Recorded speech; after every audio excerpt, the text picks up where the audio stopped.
start by making a motion to adopt the minutes of the regular meeting held on Wednesday, February 28th, 2018. Move. Second, Second. all in favor? Aye. Thank you very much. We'll proceed with the chair's report. Good morning. It's wonderful to see you all. I actually just want to stop for a moment and acknowledge that Board Member Gonzalez, who many of us know well, has suffered terrible tragedy in his family. Both his daughter and mother passed away within 48 hours.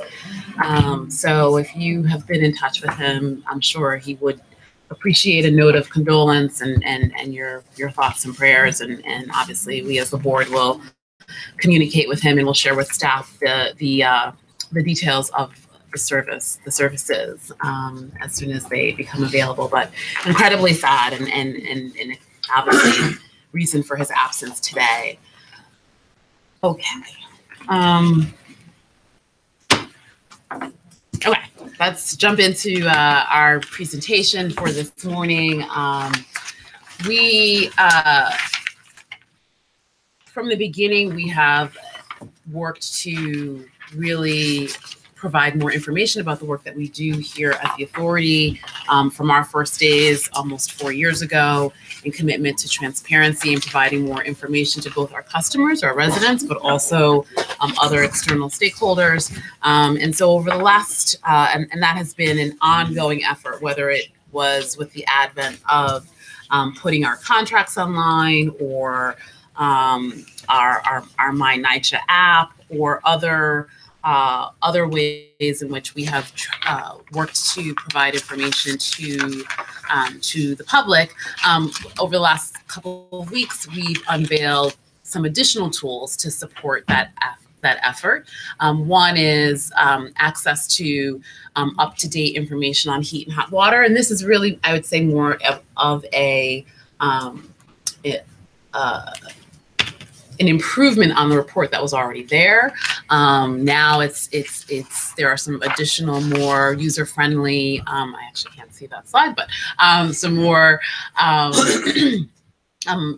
parts to this report that can provide people with information about outages, the length of those outages, what has been restored within the last 24 hours, and really trying to provide a better window into what is a reality for our portfolio, but something that the team has continued to work to manage the length of those outages and to try and ensure as few interruptions of service as possible. We also will have unveiled a series of new maps that actually track. We had already put the information about our capital projects, really taking a page from the work that we did in our Sandy program with our Sandy tracker, where you could track the amount and the location of where our work is underway. We sort of took that as a template and now have really broadened that to include all of our capital programming. And so this is active construction work that is on the street. And so now that is also available for residents to see what is happening at their development or for other use. So this is and has been an ongoing part of our work, and we will continue to add to this over the weeks and months to come. A lot of work and attention on our heating assets throughout the portfolio, 2/3 of which are, at least 50 years old or older. There's obviously our capital program, which is ongoing. There have been some important short-term investments made by the mayor, both the immediate $13 million investment to support some temporary efforts, but a more fulsome investment of about $200 million to address more systematic replacements of assets that were not included in in some of our capital programming. So this is work that the team has already begun to scope out, and actually will be coming before this board for approval and contracts in the months to come. We continue to march on with our development program. I'd say almost every month or so, we are announcing either both the release of additional RFPs or the selection of partners to continue to support our commitment to new construction and of both affordable housing as well as mixed income housing to raise much needed revenues for the authority. So earlier this month, we released the RFP for our LaGuardia Next Gen site, which will be 50% market, 50% affordable, of approximately 450 units. That RFP is out on the street now. One of the important components of this lane of our development program, the Next Gen program, is that we've committed for that the work that is needed to happen at the existing NYCHA development will happen concurrently with the construction of the new building. So residents can see not only the improvement in their lives, but also as the new building is constructed. So that work continues. I think there are some additional announcements that are happening today. So this just remains an important and robust part of our Next Gen plan. Fun, engaging things, lots of a really important partnership with the Mayor's Office of Media and Entertainment.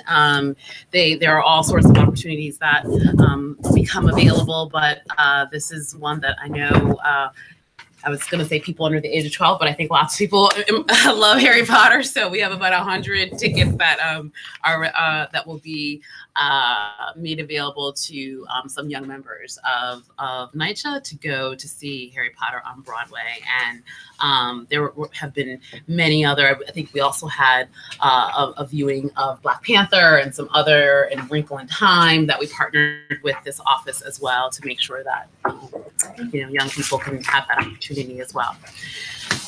The big news for public housing in this country was the passage of the 2018 Omnibus Bill, a really, really important, and I would say, dare I say, sort of repudiation of the Trump administration's budget. The Congress passed what will amount to approximately a 42% increase in the capital fund for public housing, and about a 6% increase in the operating fund, and about an 8.5% increase to the Section 8 program. Also included was you can say the lifting of the cap, but at least the increasing of the cap on the RAD program to about 400,000 units. So this was is a very important, investment in public housing, and we are still analyzing the numbers as it relates for NYCHA, because we have not received our direction in terms of what this means for our capital and operating funds yet. But a very important step. Is it enough? No, but we think at least it is in the right direction, and will allow us to continue to double down in our RAD portfolio and continue to provide rental assistance to the 90,000 or so households who rely on Section 8, and the continued investment in our initiatives here at the Authority through the operating fund and our capital program. So this did not happen out of the goodness of the hearts, although maybe some. There was a national advocacy and coalition effort that really pulled together many different parts of the industry. And NYCHA was front and center in a lot of those conversations, providing information and partnership with our colleagues across the country. And so partnership works, and there will be more of it. So that is my report. I'm happy to answer any questions that you might have. If there are no questions, we may proceed with the calendar. Item number 1.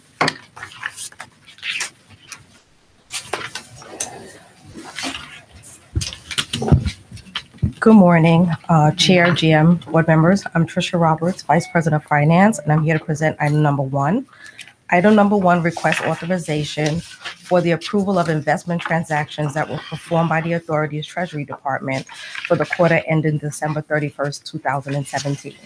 These transactions were performed in accordance with the U.S. Department of Housing and Urban Development, Office of Public and Indian Housing, Notice PIH 2002-13.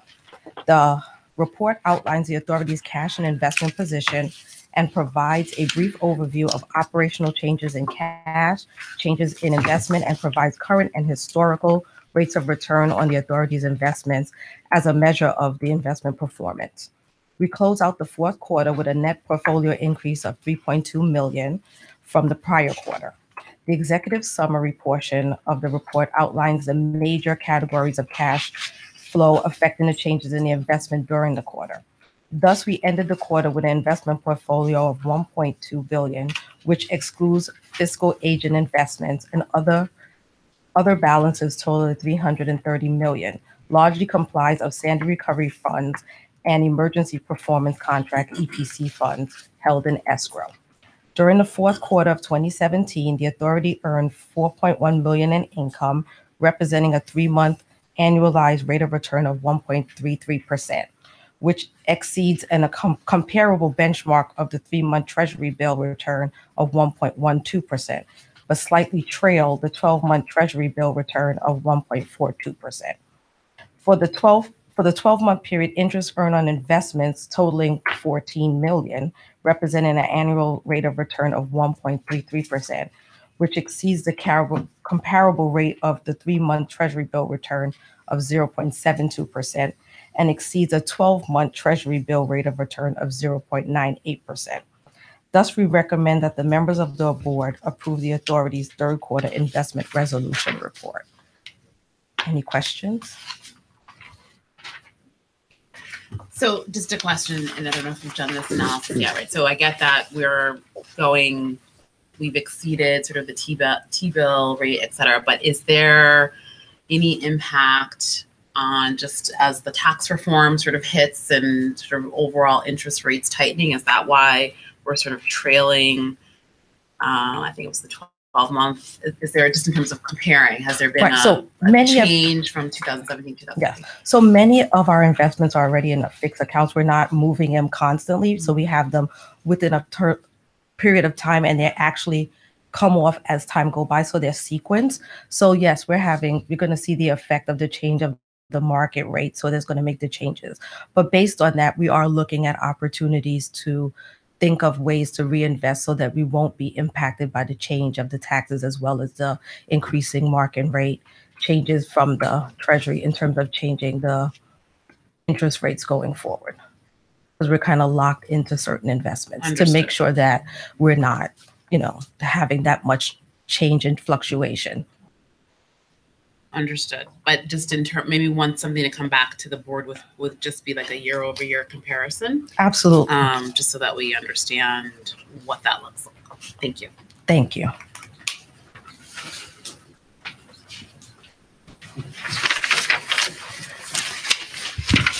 Good morning. Deborah Goddard for the Capital Projects Division.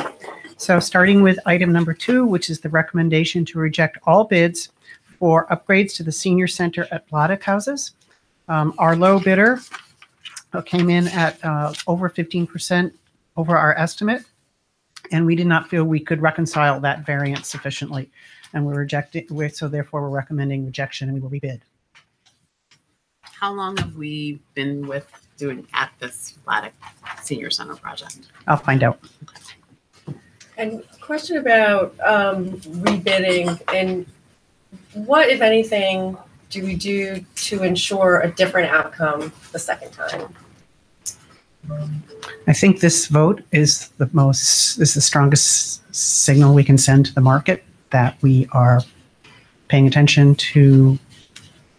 We're not going to accept bids blindly if we don't think that they merit, the cost is merited. And I think you've seen a lot of the bids coming in over, and we are looking for moments where we just feel like we really have to reject the bid and send that signal to the market.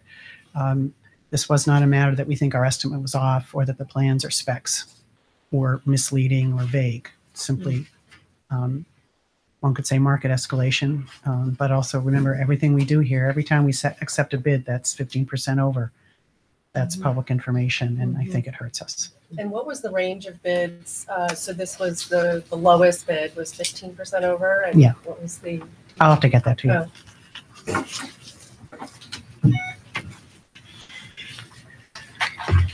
Items 3 through 5 are the approval of change orders, ratification of change orders in connection with the HVAC work by our Sandy program at the Lower East Side. This heating program has been hit by a number of unexpected problems. Item number 3 relates to change order number 7. Con Edison insisted that our contractor have their boiler technician and steam fitter present when they came to reestablish gas services. That was a labor cost overrun. Item 4 is change order number 8. In this case, a boiler and burners were damaged when water from a broken pipe came down on it. This was caused by construction being performed in the apartment above the boiler room, and that contractor will be reimbursing. It was an outside contractor, and they will be reimbursing NYCHA for the cost. Item number 5 is change order number 9. In August, a boiler was damaged from a pump located above the boiler burner. That had to be replaced, and that has been done. The total of these 3 change orders comes to almost $122,000. These will be paid out of FEMA, CDBG-DR, or insurance. Is there a requirement that we approve of every change order in the with regard to the FEMA projects? In general, when they exceed 10% of the value of the contract singly or in aggregate, in this case, in the aggregate, we've reached that 10%. Okay. Item number 6 goes to our heating plant work. You've seen a lot of the attention on how can we expedite. We are meeting with all of our outside agencies, but we want to look internally too. And people did raise, what's your process? How do you move both your projects through? We are cutting 6 months off a 12-month design time. That's, I think, the biggest chunk. But we also sometimes, get a little bit delayed bringing contracts to the board for votes. So what we are recommending here is that, and this is only regulated by our own policies and our own bylaws. This has nothing to do with HUD, city, or state. We are recommending a temporary suspension, 2-year suspension of the requirement that contracts over $1 million come here prior to the GM being allowed to sign them. And the proposal is that the EVP would come monthly and report on which contracts and which change orders have been signed. So we've come to report post. And obviously you have the ability to reconsider this suspension at any time during the 730 days. And is this specific to heating? Heating work plant only? Heating plant only. Okay. Good question. Yes. No. So this suspends the requirement of contracts over $1 million. Mhm. Is And there change some orders. other threshold where they do have to come here, or is it No, for heating, for this. for heating, right? Yeah, for this heating plant period won't come to you if it's over $1 million for the next 2 years, and change orders that, If over $1 million Over. or That's under what I $1 don't- million? that's what That I don't doesn't get. make sense. That's what I don't get. That's- they have to come to you if they are generally under our procedures. They have to come to you if they're valued over $1 million, Right, and we're suspending that. right. So anything over $1 million would come to the board. No, No. we're suspending that This requirement. is proposing to suspend. Yeah, them. for 2 Well, years. and no contracts come to us. Virtually no heating plant contracts will come to you. Because previously, if they were under, they didn't have to come. So Right. now, but yeah, so they're all Right. Right, exempt from it. right. That's what it sounds like. Again, Yes. it would not be prior to, but there would be a monthly reporting. Yeah, Yeah. yeah, I got it. Yeah. Yeah, How- for heating. How much time do you estimate this change of procedure will save? It depends upon whether we have received the VNC already or not. If we've received the VNC, it's anywhere from 45 to 60 days. If we haven't received the VNC, then it will save something less than that, or maybe nothing. But the point here is we're asking DEP, Department of Buildings, Comptroller, OMB, we're meeting with all of them, with the mayor's office to expedite anything they can. And this seems something, and this was actually particularly raised to us about what does our board process take. So we decide to answer it. Where, and the VNC process sits with what agency?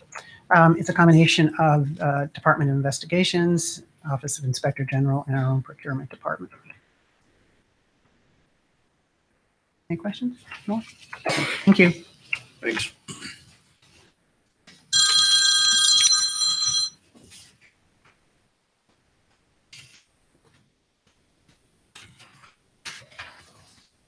Morning, Board. My name is Kelly McNeil. I'm First Deputy General Counsel. I will be presenting item number 7. Authorization is requested to enter into 15 retainer agreements, 15 law firms for legal defense of all tort claims and resulting lawsuits commencing on April 1st, 2018, and continuing through March 31st, 2023. Or commencing on such other date as may be determined by the acting general manager or the first deputy general counsel, and continuing for 5 years thereafter, which include 2 one-year renewal options and can be exercised at the authority's sole discretion. The objective of the RFP was to select a panel of law firms to handle tort claims brought against NYCHA.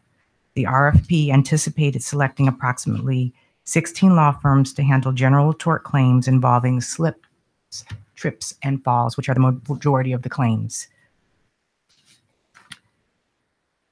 And 1 firm to handle no project claims, litigation where NYCHA has been improperly sued. The RFP also sought to select approximately 6 law firms to handle complex claims, those claims involving more complex legal issues, as well as those claims with the potential for high exposure. Complex claims generally include claims resulting from an alleged lack of security, claims from lead-based paint poisoning, plaintiff claims from fires or explosions, as well as injuries to firefighters or police officers. And additionally, the RFP sought to select 4 firms to handle appellate litigation arising out of the tort claims against NYCHA.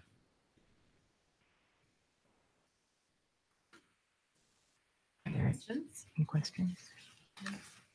Yeah. So how different is this list and way of approaching it than previously, if at all? We have 4 of the 15 firms are new to the panel. But principally the process is the same.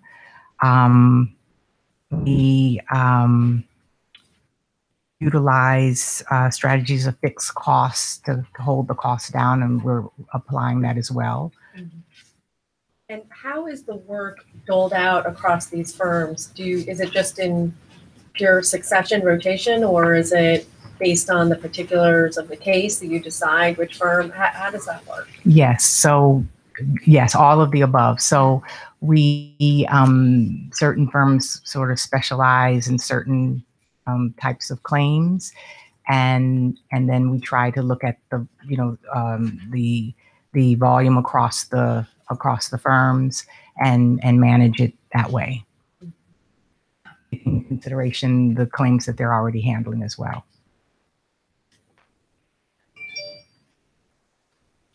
Other questions? Okay, Thank you.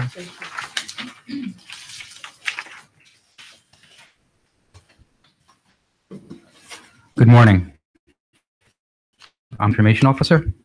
Item 8 is requesting authorization to enter into an agreement with SiteComply LLC for the implementation of violation tracking software. On a regular basis, NYCHA receives various violations and notices from several city and state compliance agencies such as Department of Buildings, Housing Preservation, Sanitation, Fire Department. This software will help NYCHA keep track of these violations and notices in a cloud-based system that will be integrated with our Maximo asset management system. We'll to respond and close out these violations in a more timely and accurate manner.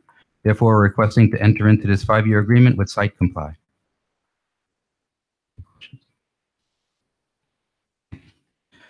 Item 9.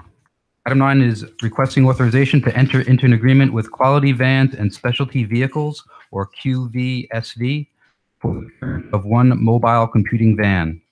The mobile computing van will be outfitted with 8 laptops, internet connectivity, a printer scanner, and will be wheelchair accessible. This will be NYCHA's fourth van. The vans provide an avenue for residents to learn computer skills through hands-on training with both formal and informal classes. Residents can also use the vans to create resumes, apply for jobs, do their annual recertifications, or just surf the net. This van will be paid for by a city council grant. Therefore, requesting authorization to procure one mobile computing van from QVSV. Yes. So given that we're adding to the fleet, it seems I just like to better understand the utilization and the success of the program to date. It sounds like. Sure, it's been a real successful program. I think the city advocate said that 8.5% of New Yorkers don't have broadband connectivity. So this goes to underserved areas, and it has a trainer on board, and people come in, and the trainer helps them fill out their resumes. One woman actually got her degree from college, just going to the van on a regular basis. It's been a really successful program. We get probably 500 to 600 visits a month through the van and through the existing vans, and this will just add to that, our ability to bridge that digital divide. And how are the hours and routes of the vans determined? We look at the developments that don't have libraries closed or don't have access to places they can go, and those are the routes that are pretty much planned. And it's published. It's out on the website, and they also publish it at the management offices of when the vans will be visiting. And is the funding from a particular council member, and therefore is it allocated to a particular district, or is this? No, it's not. This particular grant was, I believe, the former speaker. But yes, it was. Right, but for citywide use. Thank you. And Thank if you. I may add, I think our goal is to have one for each borough.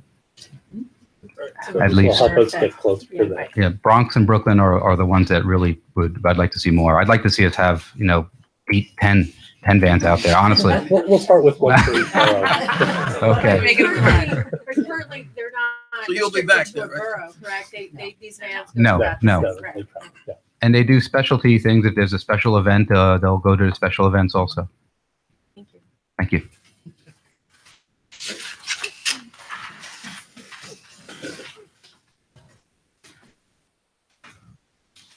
Good morning. Good morning. I'm Lillian Harris, Vice President for Tenancy Administration and Management Services. Item 10, request authorization to enter into an agreement with Click Notices Incorporated for rent collection services, software program and licenses, support, maintenance, and related services for the implementation of a 6-month demonstration pilot with the possibility of citywide implementation to support NYCHA's rent collection program, commencing on July 2nd, 2018, and continuing through July 1st, 2022. This period includes a 4-year renewal option to be exercised at the authority's sole discretion. As part of this contract, the vendor will, for both the demonstration pilot and renewal years, make all written demands for rent arrears, prepare and submit legal forms, assist and support the authority staff in rent arrear case resolution, assist with post-move-out collection activities, maintain records for reporting, and provide software program to maintain records and track rent collection activities. Thank you for your consideration. I'm happy to answer any questions. Does this replace an existing system?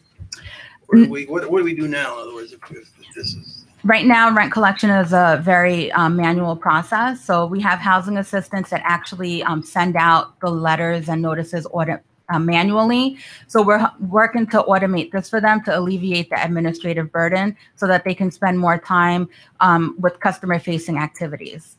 So this is kind of the first effort at kind of having an electronic or a system that's as opposed to a manual system. Yes. In terms of automating some of the components of it, but we do have an electronic system in terms of maintaining the data.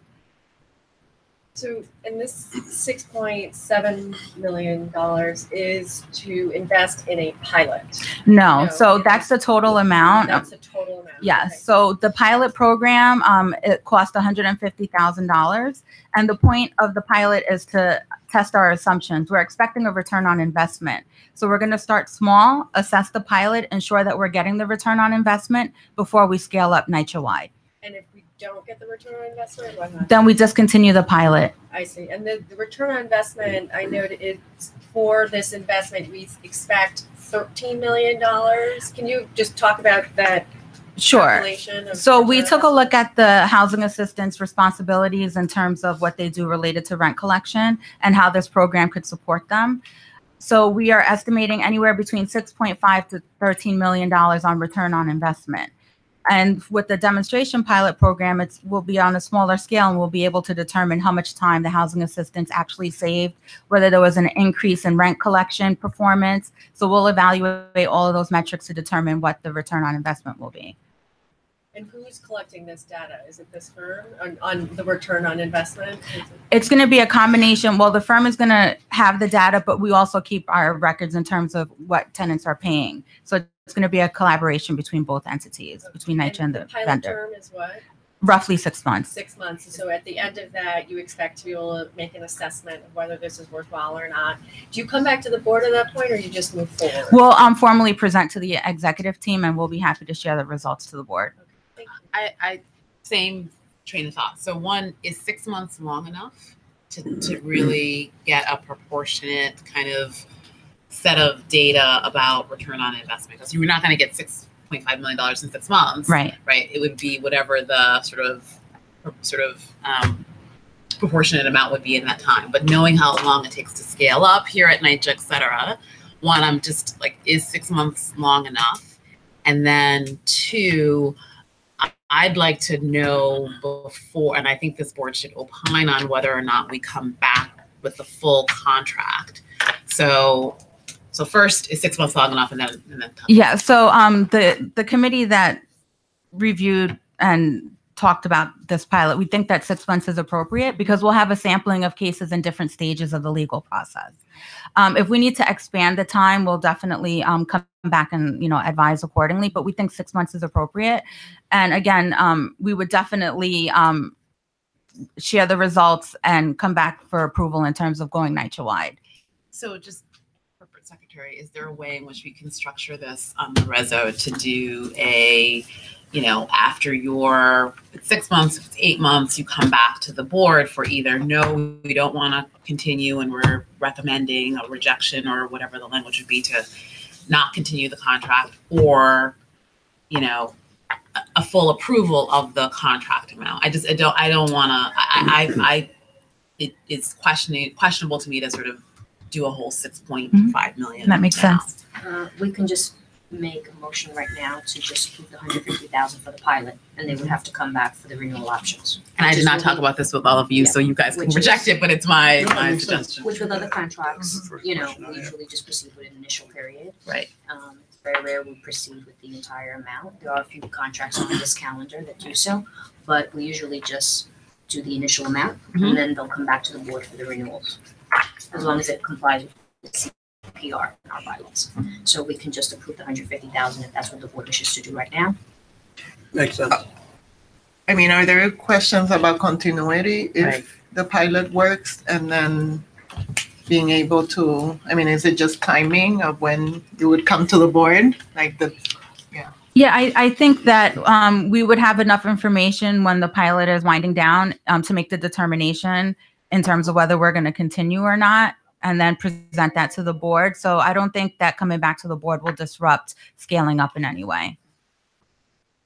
So is this system that's being developed kind of a customized product just for NYCHA, or is this kind of off the shelf that we're just going to use that exists already? And it's basically customizing an off-the-shelf product. They have several clients, and for NYCHA, because we have unique ways and laws in terms of collecting rent and the legal process, they're going to have to customize it in order to be in line with that. has that process begun? So, in other words, I just wonder if we have enough time during the 6 months to actually customize the product, get it ready, and then test it. So just to clarify, the 6 months is when the length that the pilot will run. There's going to be maybe a few months in order to get mobilized, ensure that the systems are aligned, and then we'll go live. And then from there, it would be 6 months from We go don't live. start the 6 month period until the product's ready to roll. Correct. Okay. Yes. Good. Yeah. So there's a motion. We need to make a motion to approve $150,000 for the 6 month demonstration. 6 month administration. Yeah, I move it. If that's what I'm I'm supposed sorry, to can I just ask, Yeah. the $150,000, would that cover the cost of developing the software? Or is that just for implementation for a 6-month period? As part of their proposal, it covers the cost of customizing the software for the pilot. And in terms of rolling it out, it's just a matter of a license issue at that point. I just want to make sure that the $150,000 is enough for Yeah. customizing and implementation. Yeah, that's what the vendor agreed to. So yes. Yes. Because to be clear, I think, well, I'll speak for myself. I support this initiative and this way of thinking, and but also want to make sure we understand the value. Yes, absolutely. It's a significant investment, so I'm happy to come back and share the results and seek your approval if we decide to move forward. So, Vice Chair Cephas made a motion to approve $150,000 to conduct the 6-month pilot with quick notices. Do I have a second? Second. All in favor? Aye. Thank you very much. Thank you. Thank you.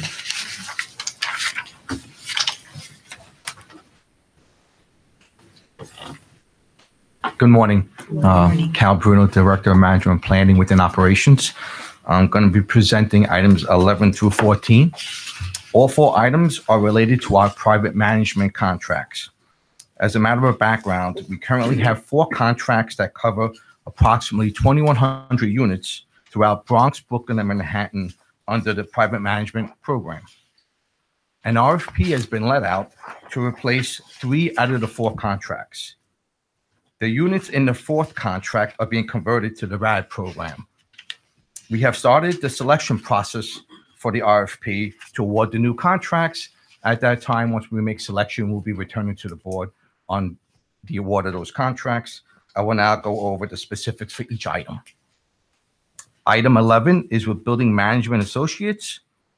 It covers 850 units within the Bronx. I am requesting to increase the not to exceed amount by $1,955,354 and extend the term of the contract by 4 months to allow us to award a new contract, a replacement contract. Item 12 is with Kraus Contract. It covers 336 units in the Bronx. I am requesting to increase the not to exceed amount by $1,329,249 and extend the term of the contract 6 months or the earlier of when the RAD program will accept these units. These 336 units are not part of the new RFP because they're going to be absorbed into the RAD program. Item 13 is also with Kraus. It covers 415 units in the Bronx. I'm requesting to exceed the not to exceed amount by $1,306,381 and extend the contract by 4 months while the replacement contract is awarded. Item 14, also with Kraus, covers 523 units within Manhattan and Brooklyn. I am requesting to exceed the not to exceed amount by $1,762,080 and extend the term of the contract by 4 months while the replacement contract is awarded. Any questions? So can you just comment more generally on how these private management companies are performing? I mean, right now we have 2 companies. They're performing well. We routinely look at their numbers, compare them to the NYCHA numbers. We also, attend meetings, resident meetings. We've really got no complaints. The residents seem to be satisfied. When we look at their numbers, we think their numbers are doing well. And either vendor would be a good replacement vendor should be the lowest vendor on the RFP. But I think the question is to be more specific, and you may not have this, which is like, do you have performance data to suggest that these folks are, their portfolio is 10, 20, 30% better than the NYCHA portfolio and Because that was the thesis of this initiative, was that this localized and privatized control would perform better. And I'm just, where do we stand on I could provide the specifics with each one of them as we compare them to our regular NYCHA portfolio. Okay, so I could make that the follow-up. I'll provide to the board the comparison. Okay, that'd be great. Okay. And then the second question just has to do with timing. So this is an extension because their contract is coming to an end, and we issued the RFP in February, and we're not quite ready with the new one. So just a question about I guess how we've ended up in this situation of this timing. Right. We actually completely changed the RFP. Right. We originally had an RFP that we've been using for a number of years. We took a look at the request of several folks, the RFP that was being used and wanted by the Atlanta Housing Authority. We thought that there were some provisions in there that made a lot of sense. So we actually worked to rewrite the whole RFP to kind of mimic where we thought we wanted to do that. That pushed back the timeline, and that's why we need this extension, is so we get a complete rewrite on the RFP. I have a question about cost. Yes. And Kraus has, it's Kraus and management, building management associates, but Kraus seems to have, the cost per unit is much higher. Is there a reason for that? No, I mean, do you mean the cost of the increase as compared to the number of units that they cover? I don't know if that's about timing or what. They all have 2 years extensions, but the cost per unit for Kraus is much higher. Is that? No, I'll look at that. I'm not sure why that was. I mean, I'll compare the cost per unit for all of them, and I'll see what it, depending on what the comparison shows, why we think one is higher versus the other.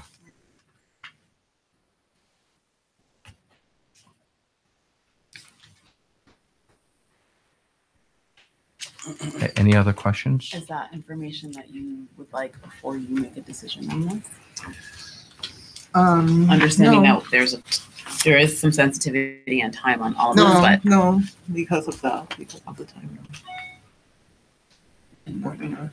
You feel the same way? No, I do not need information. So data on the existing performance, Right. and then the cost per unit information. Yep.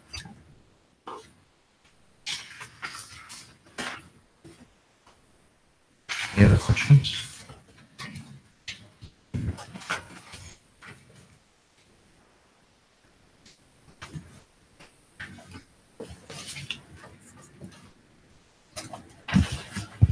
Good morning. My name is Erenice Tavares. I'm acting Senior Vice President for Support Services. Today I will be presenting items 15 through 19. Item 15 is seeking board authorization to enter into an agreement for software and hardware support and maintenance services of the authority's computerized heating automated system, better known as CHAS. The agreement is between the authority and Intech 21, known as Intech.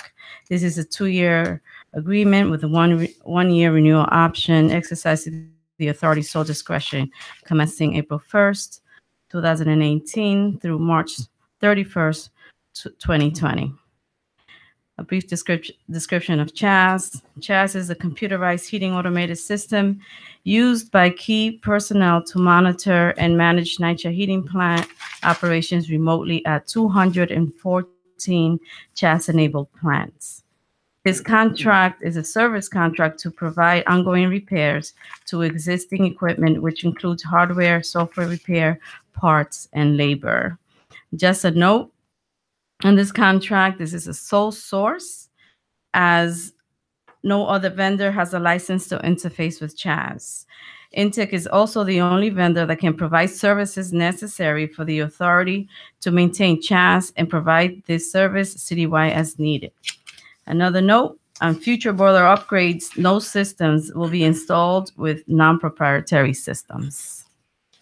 The cost is $558,646. Any questions? How does NYCHA use the CHAS data? Well, the CHAS is used remotely by supervisors. They monitor screens, and the screens has a map of all the boilers. And when something is off, there is an alarm that goes off, and staff is dispatched to the location to see what's going on with that particular boiler plant. And we also, the system is also designed to send supervisors emails of the alarm of what's going on. So one of the things that has been in the sort of public sphere about this particular kind of data is that sometimes we use it, like you just said, and sometimes we hadn't. So does this new sort of reset and upgrade make it so that it can be more actionable data for our staff? Because I think maybe it wasn't always. Right. We suspect that once we enter into this contract, since it is proprietary, that this provider is going to be better able to understand what's going on with the systems and why we're getting false alarms and why it's just a better way of monitoring, because they created the system, so we could hold them better accountable for fixing it. Nobody else understands the system, and nobody else can work on the system because it's proprietary. So we can't hire a third-party person to work on the system. It's designed that way. Just a couple of clarification questions. So this serves 214 boiler plants? Correct. Correct. Right. Okay. And how many? So what percentage of our total system is that? I believe it's 60%. Bob Knapp is here. What percentage is that? So I believe it's around 45%. Where they're located are in our conventional boiler plants, right? The large steam boiler plants, campus steam, and central plants. All right, the smaller scattered site, the smaller single building properties do not have a chat system located inside them. And how are those monitored? So there's no remote monitoring on those sites. It's what triggers folks to respond is when a tenant calls and makes a work order to say that they have no heat. A staff member, either during the day that would be assigned to the property, or at night assigned to a roving team, would be dispatched to the apartment, verify whether there's heat, and then go into the boiler room and see if there's a problem. And that's a function that that methodology is a function of the system that is unable to be monitored technologically. Yeah. So in the chat sites, we would get certain alarms. It would say whether there's a pressure loss or a flood or an ASCO was tripped, like key indicators that there's a big problem going on in the plant, and then an alarm would go out to all the supervisors and administrators. They would get this email saying that there's a problem in the plant, and that would direct us to the plant first, as opposed to waiting for a resident to call up and say, I have a problem. Okay. Is this, so this is a 2-year extension, is that correct? Of the No, this agreement? is, It's a new agreement. It's a new agreement. Entirely new It's a agreement. 2-year agreement with a 1-year renewal option. I see, okay. So this functionality is new then it will be new, is that right?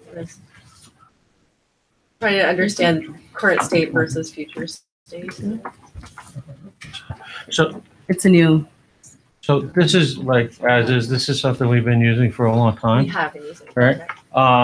But in the future state, right? So as we expand on controls, as we implement EPC programs where we're doing system upgrades to better manage our energy, we'll be switching to a new platform, which would be non-proprietary, which would actually expand the things that we monitor.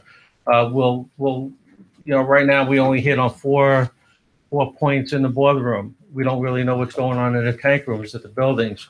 The new systems that are being designed that are going out as part of the comprehensive upgrades in the future will include monitoring right down to what the hot water temperature is in a boiler in a tank room in the building. We would be able to know what the condensate temperature returns are. So there's going to be a significant increase in the stuff we monitor and manage. Okay, so that was, you touched on, I guess, my final question, which is that this system is proprietary. In the future, we're going to go to a non-proprietary system, and with more data, it sounds like. Can you just comment on the timing? So we're agreeing to a 2-year contract with the suboptimal system. At what point do we plan on phasing into a new, better system? So I think for a period of time, we're going to still be stuck with these CHAS components because we're not replacing every boiler room, right? We're replacing the oldest plants.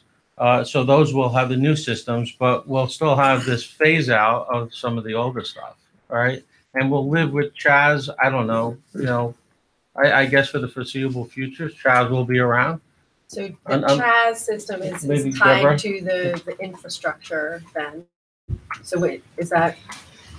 Yeah, and as we're doing the heating plants, we're doing again anew. So this will start rolling out as we go into construction this year, actually, with some of the new plants. And it will be, this is an outdated system, so we'll be moving on as we can. One of the key considerations in the new system is that there will be monitors inside 30% of the apartments. So the temperature gradation will be based on what heat is actually being delivered. CHAS measures from the outside. So there's a lot of improvements coming with this. Thank you. CHAS is how old? I'm just curious. Since So 15. I think it's early 2000s, we initiated CHAS.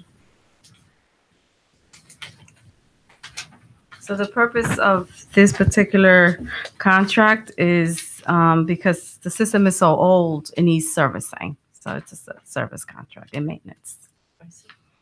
But going forward, I take it we would not be relying on NYCHA. Right. There will Eventually, it will any be number of phased out. vendors who Well, could- that's the plan, to phase it out. Okay.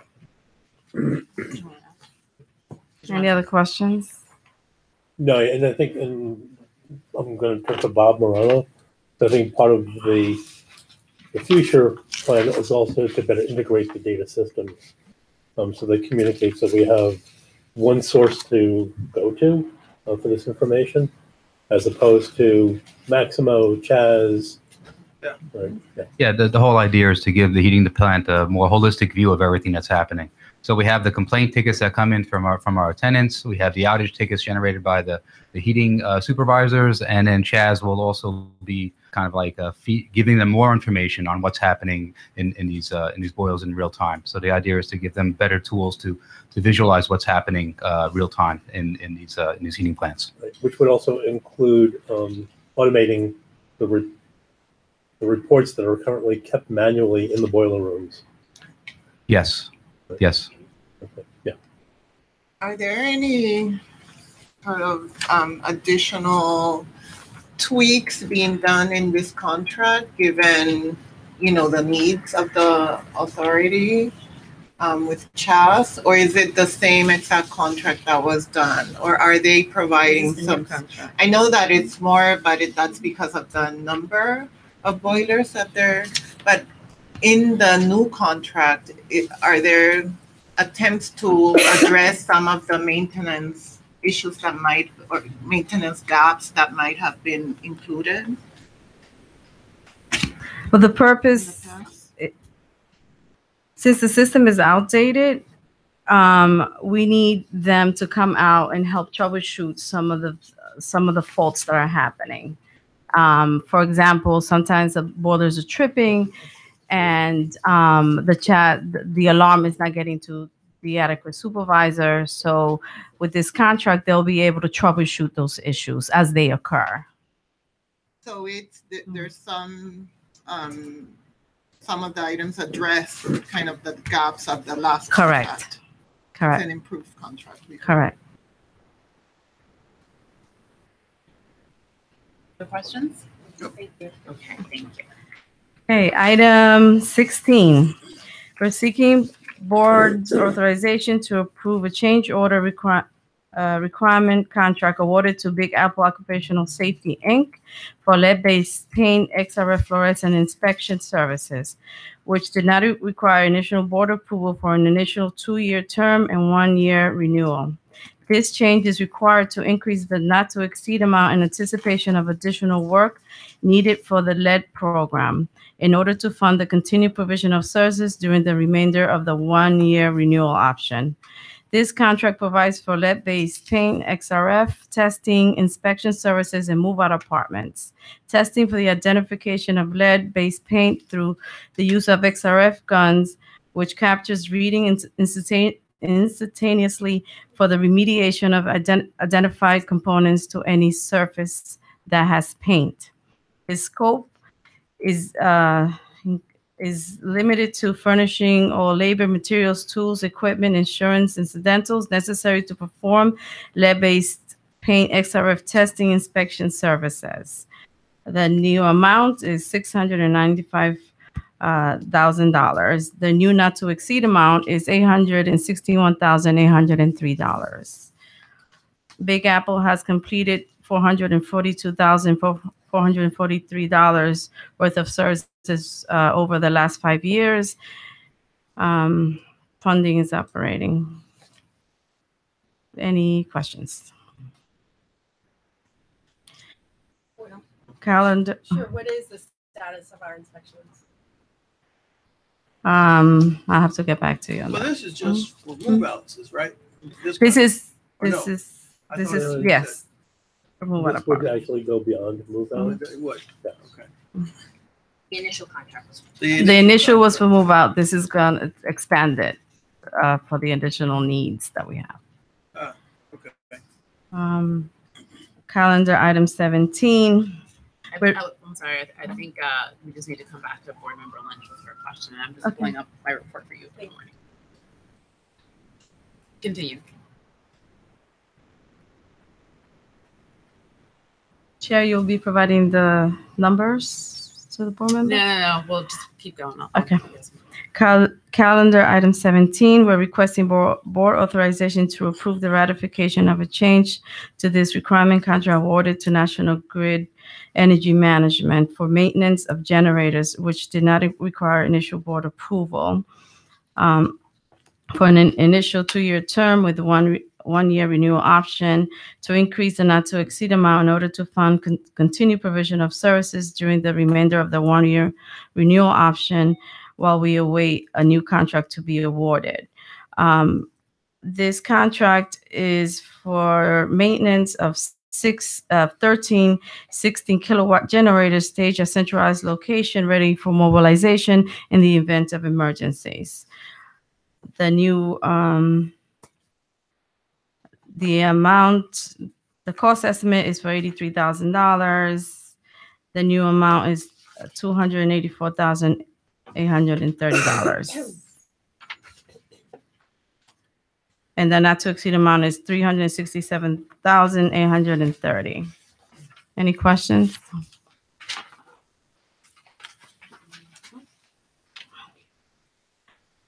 Calendar item 18.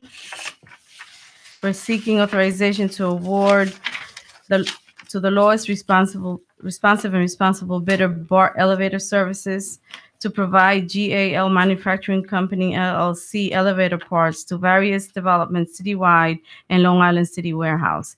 This is a 3-year requirement contract with no renewal option. This requirement contract is for the purchase of GAL elevator parts in accordance with the authority standard specification. BART shall deliver only during the period of this requirement contract specified elevator parts to the authority's developments and Long Island City Warehouse citywide. BART is a non-monetary business enterprise. Section 3 hiring plan is not required for this contract.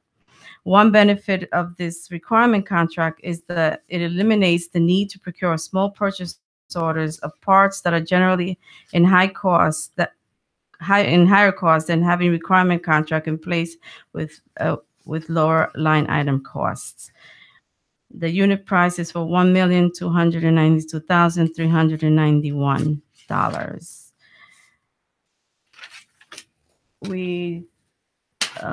I believe we just received a vendor name check for this particular contractor.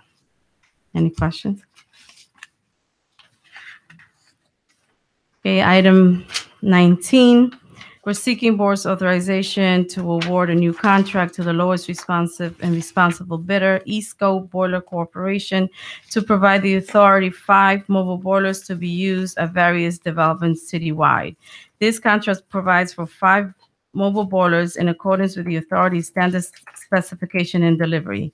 East Coast shall furnish and deliver mobile boilers, which will be installed by authority heating personnel at any development station location person identified while an existing boiler is being repaired or replaced. Currently, NYCHA owns 2 mobile boilers, and they are both in use.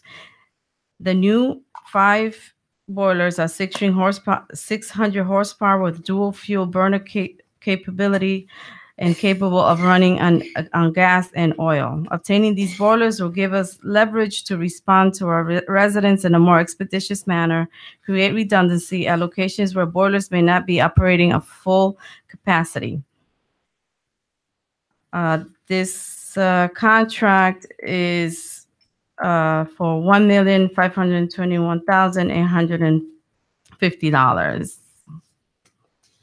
And this is part of the Mayor de Blasio's initial $13 million investment for the improvement of authority heating systems. Any questions? Thank you.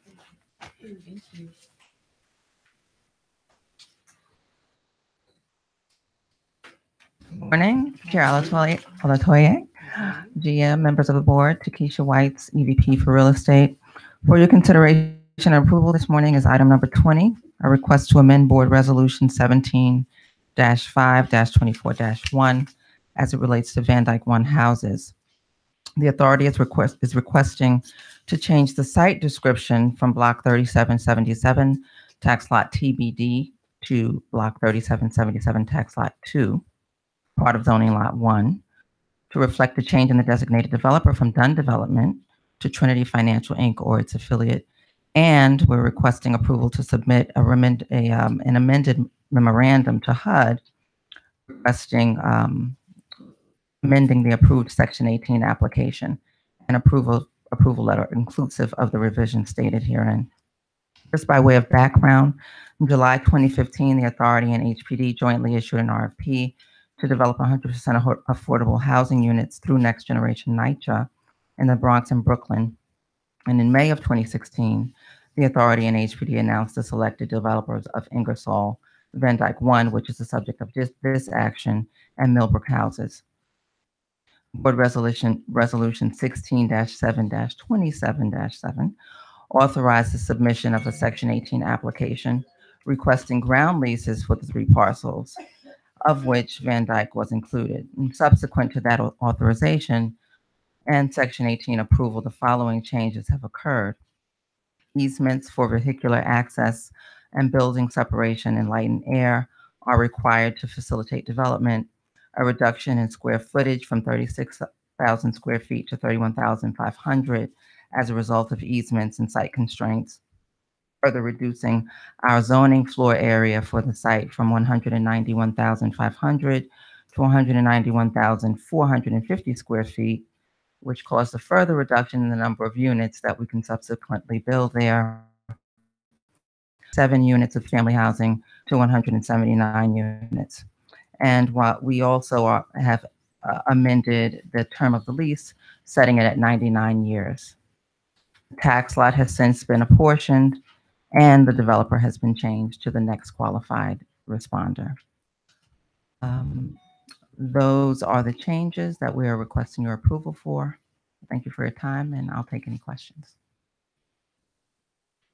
2 questions. What's the reason for the change in designated developer? So the prior developer violated our code of conduct, and we had to remove him and replace him with this next qualified bidder. I see. Okay. And then just about the lease term. So I understand that the original language said could be something up to or more than 60 years, and now we're using a 99-year ground lease. Right. In what case would we use? So generally speaking, a longer ground lease is the standard and considered preferable. In what case would we use a 60-year ground lease, for example?